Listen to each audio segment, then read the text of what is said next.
Here is an organisation, used to be called Brighton Hove Integrated Care. It was an organisation started 10 years ago.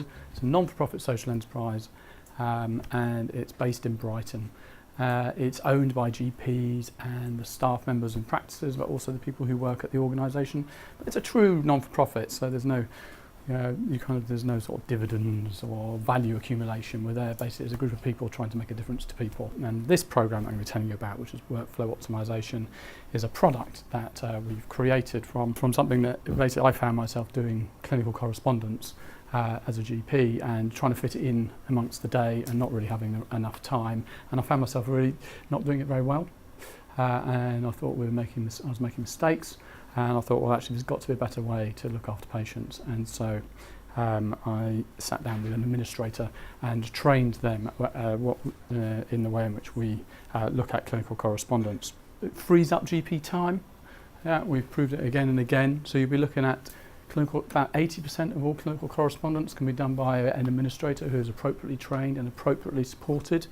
And it saves about 40 minutes per day per GP who's working in a practice. It's safe because we've spent a lot of time on understanding what the risks are and how to manage the governance over it and manage things if things go wrong. We've now actually trained over 700 practices across the country. But it's a simple thing, reading clinical correspondence. Some of you in practice will do different parts of this, and some of you may do all of it, but some of you may not have the right governance over it. So you just pick up a clinical correspondence, we train someone to read it as a doctor would read it, we make sure that they read code it appropriately, which I believe lots of practices are doing. Then we also make sure that the clinical administrator connects to the patient journey and they book blood tests, follow-up information. They do the actions in the letter and move people on in the system, and then they make sure that it's filed appropriately. And again, you can get 80% of the workload done. So you go from those 40 letters a day per GP down to between 4 and 8. This works out basically per 10,000 per patient practice, you need one whole-time equivalent at about a grade 4. But that does the whole process. So there is a cost pressure in there that's created, and what we've discovered is GPs just put it in because it's worth it when they work out across a number of partners. Actually, the amount of investment is small for the massive release in workload. Where you're a small practice, I think it's a little bit harder because you really are down to individuals, 1, 2, 3 people. So we've been working with a number of places around the country around hub development, so you're connected to a community of clinical administrators so that you can have some sustainability and potentially even have it done by another practice for you. Our purpose of this program is that the patients are supported to have the right to make decisions about their own care in a timely way with the person who knows all the accurate information about me. What that means is, what we discovered is when you train a clinical administrator, they actually recode a lot better than GPs because GPs haven't been trained to recode. So we get much more consistency and accuracy of information, and then also we make sure because the person actions the letter, they are getting actioned quicker, so the patient gets phoned and they go, oh, that's great, and the person's moved on in their journey in a quicker time. It started from the Prime Minister's Challenge Fund. NHS England was kind of connected to the programme, so they were looking at our data and they were quite interested in this because it was like this is a recruitable workforce and a trainable workforce and a new role in general practice. So they asked us to train another 50 practices over a 3-month period and to learn how we were training. Which is very different to implementing a new way of working. So that's what we did, and we got the same level of impact across those 50 practices, and then it became one of the 10 high impact areas in the GP Forward View, and it has £45 million put behind the programme across England to support document management and also receptionist signposting, and that's been given in 5 tranches over 5 years. And when people talk about impact, I think you have to back it up with data. So we put a lot of energy into making sure that we have the data to prove what we're doing. Monitoring it in practice to understand how we're making a difference to people isn't used that much in general practice. So we believe this is a good starting point to help us understand how we're doing in training and how we're freeing up time. This is the dashboard that practices get and also networks of practices get, so that they can truly see how workflow is being implemented. We have things like the types of letters. We also have a sort of outcome, so it tells you whether this has gone to a clinical administrator, which is green, but does it go to the GP, which is black. And as you can see, different letters end up in different outputs. But we also have pharmacists where we are, so it's a really good way of getting medications sorted in your practice. This is a typical, basically, experience for you as a practice. And as you can see, over 6 weeks, the typical experience is that you'll get about 50% of the workload done by a clinical administrator safely and with better quality. And then if you put the right support in for that clinical administrator, you should be able to get yourself up to 80 to 90% of closing of clinical correspondence. This shows a practice that in the dark green is what the clinical administrator is managing, but from our data, which is across all our practices, tells us this is the gain you can get if you focus more. And it tells you per week how many hours you're saving in your practice. Also, it tells the other bit of data that tells you this is the number of letters that are required to be seen by a GP, so you can plan that properly for GPs. One of the biggest impacts of this is GPs are going home on time, and they're not doing clinical correspondence at the weekend. This is our training program. We do an 8-week program.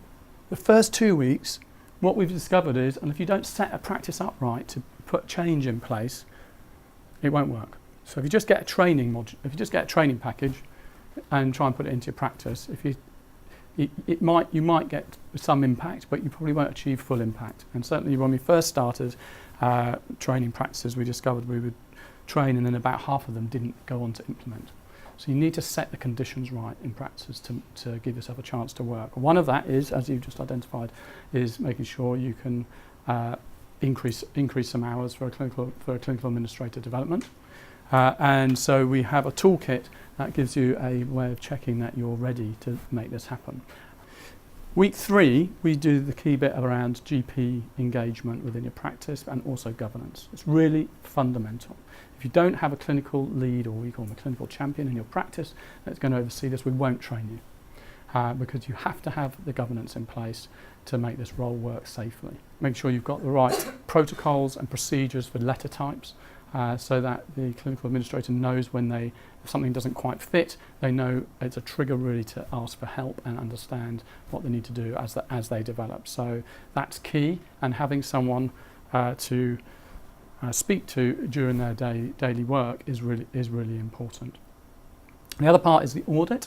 So you don't sign anyone off that is it needs to be trained until you've audited them, and we've got a certain number of letters that have to be audited, and we do it sequentially in the types of letters. And then we also train people in incident management and understanding how that connects into your practice and what is an incident. An incident is any chance that someone actually has been harmed or something has gone wrong, but actually that level of reporting in a general practice isn't usually that robust. So we talk a lot about that.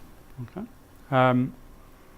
And then we go e-learning go live. So we now have an online portal. We've got 5 different learning modules that you can be done in a flexible way, because what we learnt was practices trying to release people for 4 days at a time was quite hard for them. So now they can build it in over a 4-week period, and they can go through the modules, and we give support for those individuals remotely, both by video Zoom calls, but also by telephone, so that they make sure that each person that needs to be trained can be trained and that they have done those modules so they understand what they're doing. And then our 8th week that we give you support is creating the community and learning together. So we bring people back together to understand. Usually we train about 8 to 12 practices at a time, and then we bring you together as a community of clinical administrators so that you can start to learn together and develop together and solve problems together. So benefits of the practice is, if you speak to the workflow administrators, is really they have more purposeful work, that they have time to do it. And because we're connecting them to the patient journey and they're having a relationship, when you read letters, as we know as doctors, you get to know the patient, but also these people are now interacting with patients where they weren't before, and there's a better job satisfaction. By putting people into a community, they feel like there's peer-led support, and they feel they get that kind of connection around other people across practices and feel less isolated. We've shown that it's safer. But we also think this is a career development for clinical administrators in the practice. That's just this is one of our quotes, and this really is a common thing, that this is an impact that makes a difference to a GP, and also makes a difference to your practice, and then hence makes a difference to your patient. And people talk about this program of work as, you know, it's just makes, every time they go into the practice, it just makes a massive difference. Not seeing, you know, some practices there's hundreds of letters that sit in the workflow, and those are hundreds of people waiting for decisions to be made about them, and so that, you know, they should be as important as patients walking through the door. And I think really in general practice we haven't taken it on in that kind of vein.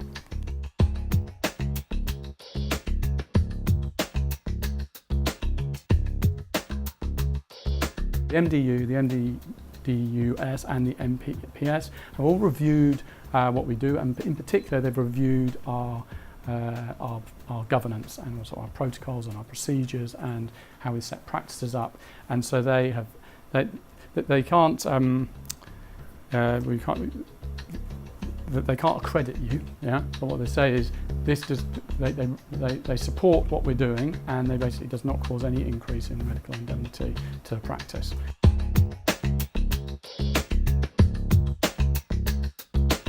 We've worked really hard on data. So one part of it is when the workflow administrator is doing the work, they connect it into a template. Yeah, it's a short template. It takes about 4 seconds because we timed everything that they've done.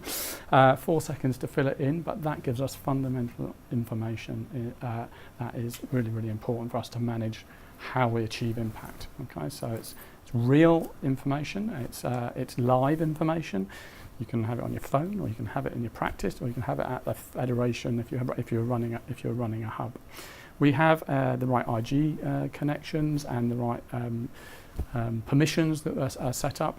And actually what we now do with data is we have the ability to take more data out, because we have an automated way of collecting it. And we've now started a national network of hub developers to say, okay, so we've got all this data, so what? Yeah. What is it we need to know as GPs, as practice managers, as CCGs about this information to say, how do we know we're making a difference to people? So we're now sort of pushing it on a bit, and I'd like us to see that we use data on a daily basis to make decisions about how we run stuff. NHS England put money behind this, so every CCG has received money to support them to do document management and also receptionist signposting, and they've put £45 million across England over 5 years. So if we came out to train just one practice, we will charge you about 40p per patient. However, if we do, the more scale we do, the more we're able to reduce cost. And so where we booked a whole STP area, that cost is very different. So that's where we are, and we're 40p. We know it's funded, and so it's not money that you as a GP is going to have to find.